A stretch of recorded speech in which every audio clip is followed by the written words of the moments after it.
नमस्कार मंडळी, मी वर्षा. तर आज आपण इथे उपासाची खमंग भाजणी तयार करणार आहोत. त्यासाठी मी 1 वाटी भगर घेतली, अर्धा वाटी साबुदाणा घेतला आणि 1 वाटी राजगिरा घेतला. चला मग लगेच वेळ वाया न घालवता लगेच रेसिपीला सुरुवात करूया. इथे मी गॅस व कढई गरम करत ठेवली. त्यात आपण सर्वप्रथम राजगिरा भाजून घेऊया. राजगिरा भाजताना कमी गॅसवर भाजा. जब फास्ट गॅसवर जास्त गरम कढईत भाजला की त्याच्या डायरेक्ट लाह्या तयार होता. त्यामुळे कमी गॅसवर छान भाजून घ्यायचा आहे खरपूस खमंग.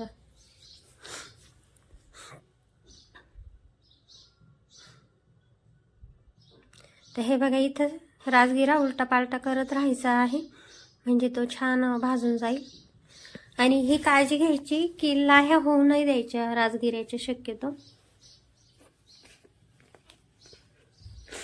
हे बघा, राजगिरा भाजला, आता तो काढून घेतला. आता त्याच कढईमध्ये साबुदाणे भाजून घेऊया.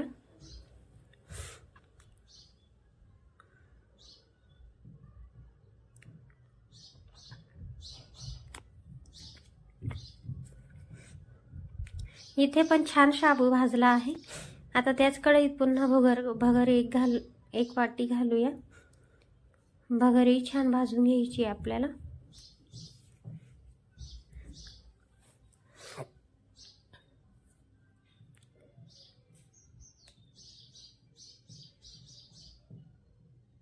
तर हे बघा, भगरही काढून घेतली.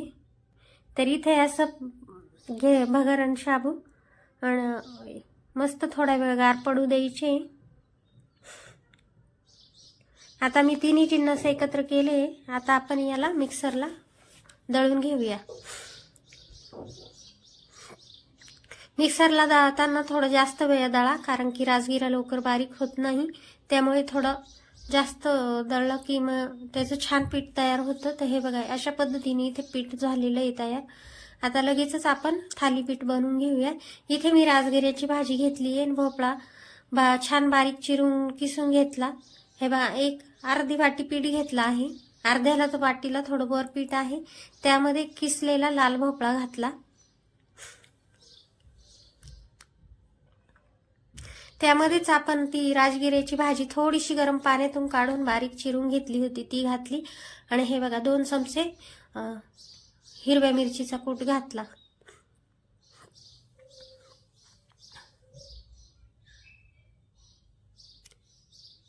आता यामध्ये चवीप्रमाणे मीठ घालून घेऊया. मी 1 चमचा मीठ घातला आहे. आणि आता हे पाणी न टाकता छान मिक्स करून घेऊ.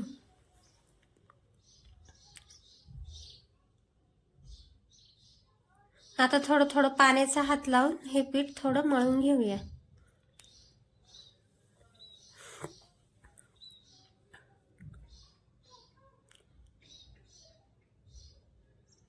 हे बघा, इथं थोडंसं पाण्याचा हात लावला. आता हे पीठ छान मळून घेऊया थालीपीठासाठी.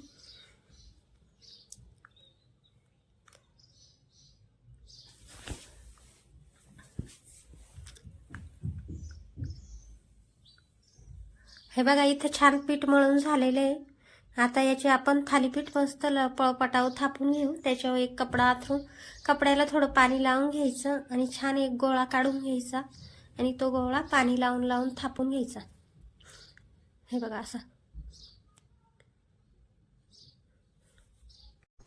तर हे बघा, इथे छान थापून घ्यायचं आहे पाणी लावून लावून.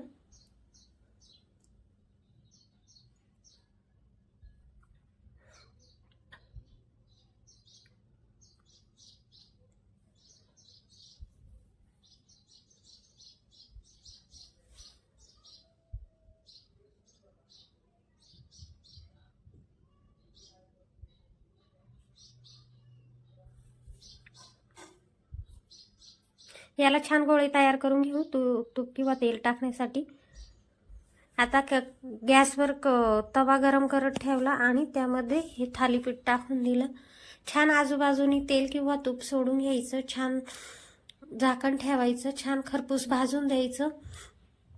हे बघा, उलट पालट करायचं. छान खरपूस भाजून द्यायचं तूप किंवा तेल लावून. अशा पद्धतीने आपले थालीपीठ उपासाचे तयार होतात.